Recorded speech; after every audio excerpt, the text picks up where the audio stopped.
बिल्कुल अलीम, छठी जेपीएससी को लेकर झारखंड हाईकोर्ट ने एक ऐतिहासिक फैसला सुनाया, कह सकते हैं बहुत बड़ा एक फैसला है। इस फैसले में वास्तव में कुल रिजल्ट को लेकर जो है, जो असफल जो उम्मीदवार थे उन्होंने हाईकोर्ट में से चुनौती दी थी और कुल 15 याचिका इस संबंध में दाखिल की गई थी।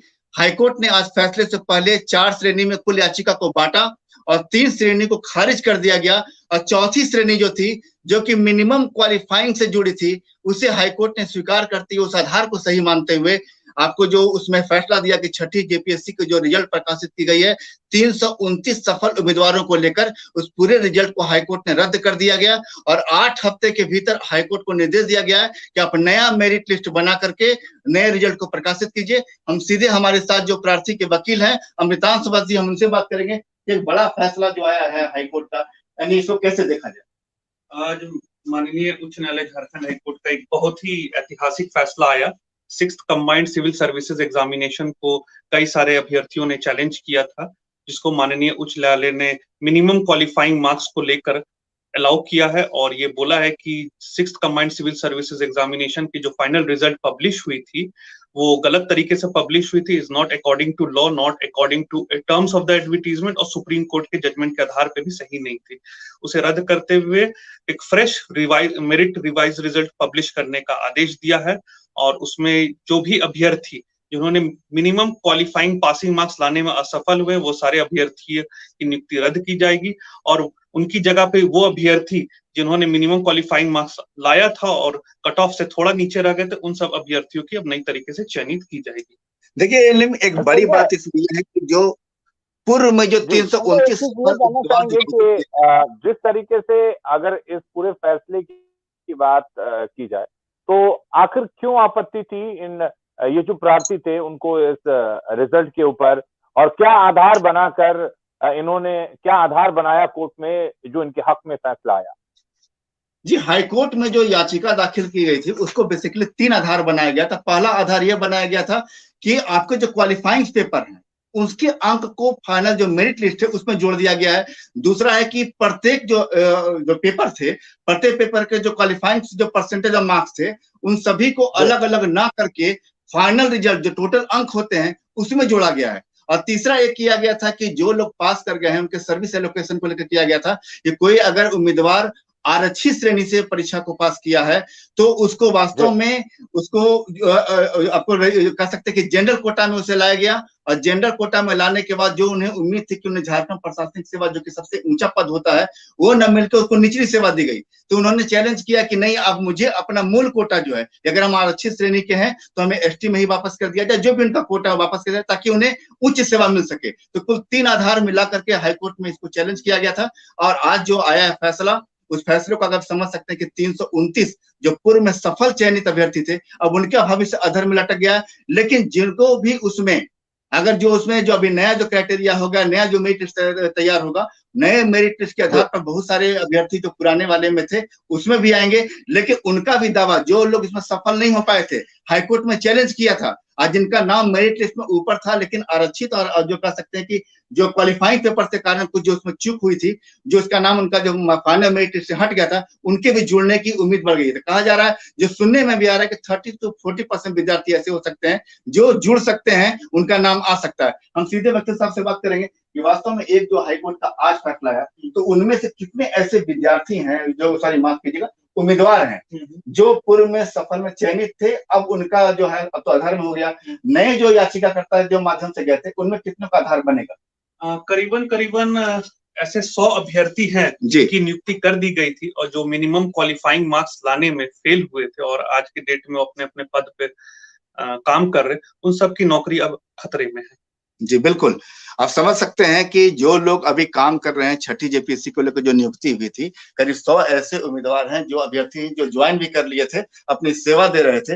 हो सकता है कि उनका मार्क्स उन उम्मीदवारों से कम हो जिन्होंने हाईकोर्ट में चुनौती दी हो और साथ में उनका नंबर जो है क्वालिफाइंग नंबर जो नया मेरिट लिस्ट तैयार हो रहा है उनसे ज्यादा हो जाए, तो शायद हो सकता है कि उन्हें अपनी नौकरी से हाथ धोना पड़े और उनकी जगह पर नए चेहरे दिखे आपको। लेकिन सबसे बड़ा बात बड़ी बात आपको ये भी एक सामने आ रही है, एक चीज ये भी है कि जो लोग ऑलरेडी नौकरी कर रहे हैं तो ऐसा भी तो हो सकता है कि वो भी कोर्ट का रुख करें या वो भी अपना पक्ष रखें। बिल्कुल बिल्कुल बिल्कुल, हम सीधे वकील साहब से बात करें कि इस मामले में जितने भी सफल अभ्यर्थी थे उन्हें कोर्ट नोटिस के माध्यम से शोकॉज की थी और उन्हें बुलाई थी और उनका पक्ष अपने अपने वकीलों के माध्यम से उन्होंने रखा था। जेपीएससी में भी अपना पक्ष रखा था, स्टेट गवर्नमेंट के वकील ने भी अपना पक्ष रखा था और सफल अभ्यर्थी जिनकी नौकरी को चैलेंज किया गया था उन्होंने भी पक्ष रखा था। सारे वकीलों, सारे अभ्यर्थियों की सुनवाई करने के बाद ही ये फैसला पे हाईकोर्ट आई है। तो अब मामला उनके पास रेमेडी ये बचता है कि वो एलपीए का रुख कर सकते हैं, डिवीजन बेंच का, उसके बाद माननीय सुप्रीम कोर्ट का भी रुख कर सकते हैं, उनके पास राइट रेमेडी है। लेकिन आज के डेट में उन सारे अभ्यर्थियों का अभी तक नियुक्ति रद्द मानी जाएगी और करीबन उसके बाद जब रिवाइज रिजल्ट बनाएगी जेपीएससी और उसमें जैसे कि हम लोग ने अपने याचिका में करीबन 30-35 लोगों का नाम दिया था और उसके साथ रिजल्ट भी लगाया था और ये एडमिटेड पोजीशन ऑफ फैक्ट था। इसे जेपीएससी और स्टेट गवर्नमेंट और सफल अभ्यर्थी भी डिनाई नहीं कर रहे थे, लेकिन उनका लॉजिक और उनका रीजनिंग अलग था। उनका था कि एडवर्टीजमेंट को क्लॉज 13 को उस तरह से पढ़ा जाए कि सब मार्क्स को ऐड करने के बाद ही मेरिट पब्लिश की जाए और सब मार्क्स को ऐड करने के बाद 40% देखा जाए। जबकि हम लोग का interpretation clause 13 of the advertisement ये था कि जैसे 10th 12th में होता है कि मिनिमम 33 नंबर लाना ही है, वैसे ही मेन सब्जेक्ट में भी जेपीएससी के एडवर्टीजमेंट 13 में लिखा हुआ था just for an example unreserved category को मिनिमम 40 नंबर लाना है। कई सारे अभ्यर्थी थे जिन्होंने 80 नंबर 90 नंबर अलग अलग पेपर्स में ले लिए, किसी एक पेपर में फेल कर गए थे, 30 नंबर लाए थे, 33 नंबर लाए थे, 25 नंबर लाए थे, लेकिन उनकी चेन हो गए थे क्योंकि टोटल मार्क्स मिलाया जाए तो उनकी कट ऑफ से बहुत अधिक थे। वो वैसे अभ्यर्थी करीबन हम लोग ने अपने रिट पिटीशन में लिखा था 100 से अधिक है और करीबन 30-35 लोगों का रिजल्ट भी लगाया था जो एडमिटेड था, जिसे डिस्प्यूट नहीं किया। वो सारे अभ्यर्थियों के ऊपर अब खतरा है नौकरी से निकाले जाने का। अच्छा, इसमें जेपीएससी ने अपना क्या आधार बनाया?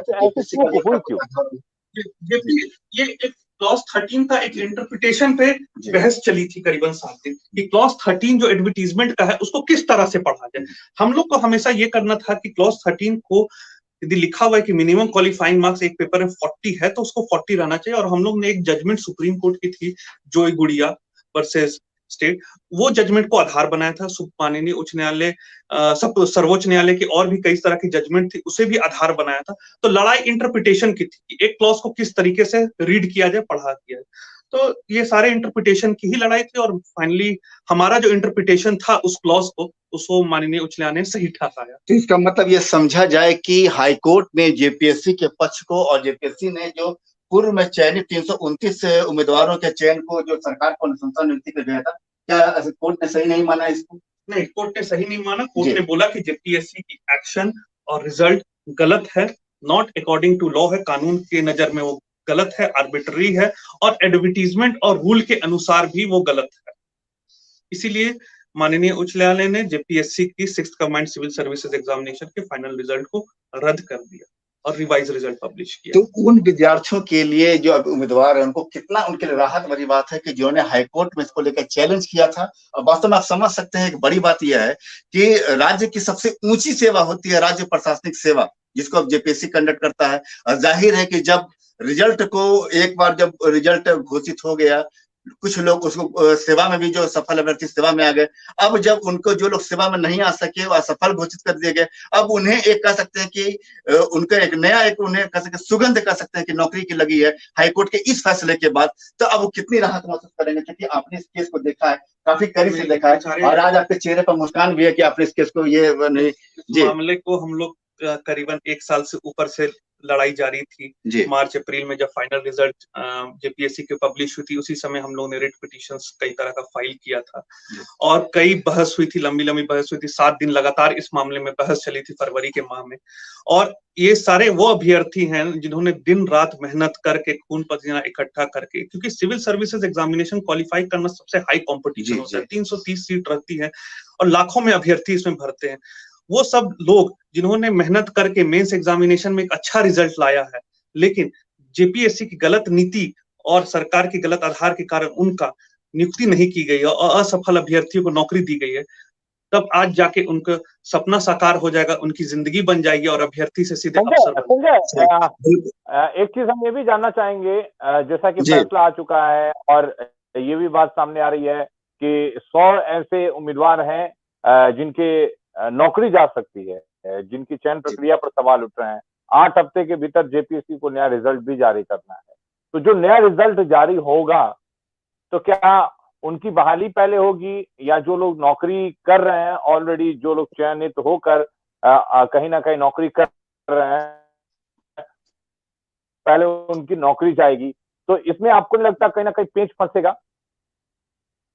बिल्कुल सीधे अमिताभ जी से ये बात कर रहे हैं कि एक सवाल है कि वास्तव में कि इस जब नई प्रक्रिया होगी, नया मेरिट लिस्ट जारी होगा, तो नए मेरिट लिस्ट के तहत पहले क्या होगा? जो पुराने लोग, जो 100 लोग हैं जिन पर सवाल है, उनकी नियुक्ति जाएगी, या फिर नए लोगों को पहले ये किया जाएगा कि उन्हें ज्वाइन कराया जाएगा? Fresh combined merit list final result जारी किया जाए। जो पहली मेरिट लिस्ट थी उसको आज से रद्द माना गया है। जो फ्रेश रिजल्ट है वो पब्लिश किया जाएगा हाईकोर्ट के जजमेंट के अनुसार। मतलब मिनिमम क्वालिफाइंग मार्क्स को, जो मिनिमम पासिंग मार्क्स है उसको आधार माना जाएगा। जो मिनिमम पासिंग मार्क्स से अधिक जो लाए हैं उन्हीं लोग का होगा। तो इससे क्या होंगे कि मेरिट लिस्ट जो पुरानी है उससे कई सारे अभ्यर्थी निकल जाएंगे और कई सारे अभ्यर्थी उसमें एंट्री करेंगे।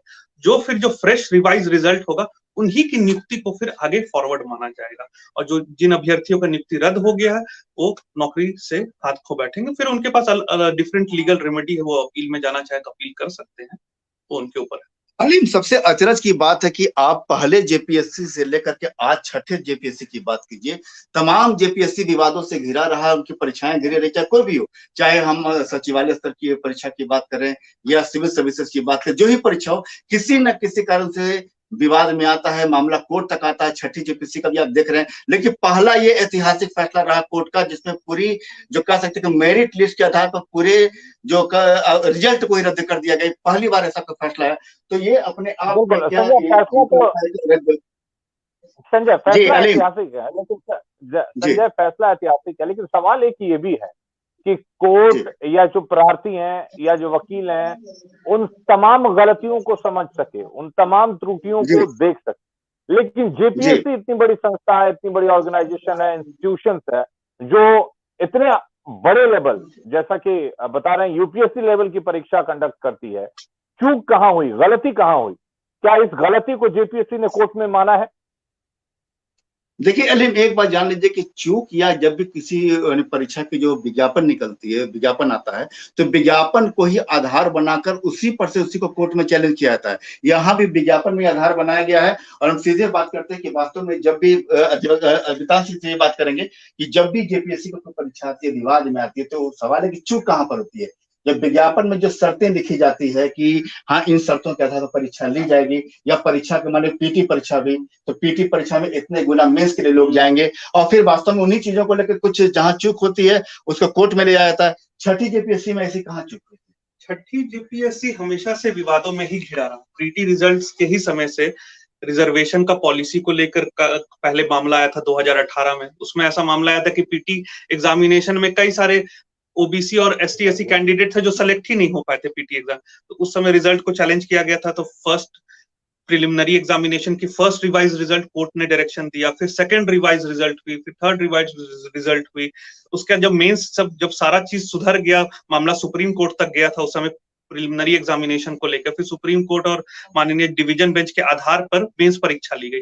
जब मेंस परीक्षा ली गई और मेंस परीक्षा का जब फाइनल रिजल्ट पब्लिश किया गया, तो उसमें भी कई सारे अभ्यर्थी को बहुत शॉक्ड हो गए थे ये देखते हुए कि जो एडवर्टीजमेंट और रूल्स का जो इंटरप्रिटेशन है, प्लेन रीडिंग है, एक अभ्यर्थी, एक आम आदमी, एक स्टूडेंट एक एडवर्टीजमेंट को जिस लैंग्वेज में पढ़ेगा, हिंदी में या इंग्लिश में, और जिस लैंग्वेज में समझेगा, जेपीएससी उसका विपरीत कर देती थी और उसका लॉजिक और रीजनिंग अलग दे देती थी कि नहीं भैया हम इस एडवर्टीजमेंट को इस तरह से, इस दरकिनार से पढ़ते हैं। जबकि कोर्ट को हम लोग को ये बताया कि कोई भी एडवर्टीजमेंट की क्लॉज या नियमावली को हम लोग एक प्लेन सिंपल रीडिंग की तहत पढ़ेंगे और उस रीडिंग में जो मतलब समझ में आएगा वही होगा।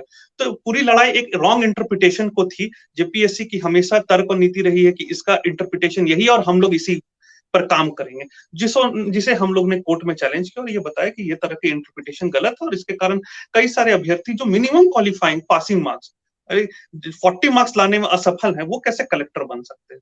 बिल्कुल अलीम, इस पूरे फैसले को अगर एक तरह से देखा जाए तो एक ऐतिहासिक फैसला है। छठी जेपीएससी की जो रिजल्ट थे उसको पूरी तरह से रद्द कर दिया गया है। और अमृतांश जी शुरू से ही उनके चेहरे पर, जैसा कि आप भी बता रहे थे, कि मुस्कान थी, और ये मुस्कान वाकई जीत की मुस्कान होगी। और जो प्रार्थी थे जिन्होंने इनके जरिए अपना पक्ष कोर्ट में रखा था, उनके चेहरे पर भी मुस्कान होगी। लेकिन कहीं ना कहीं आगे भी विवाद फंसेगा, ये देखने वाली बात होगी। बहुत बहुत शुक्रिया संजय।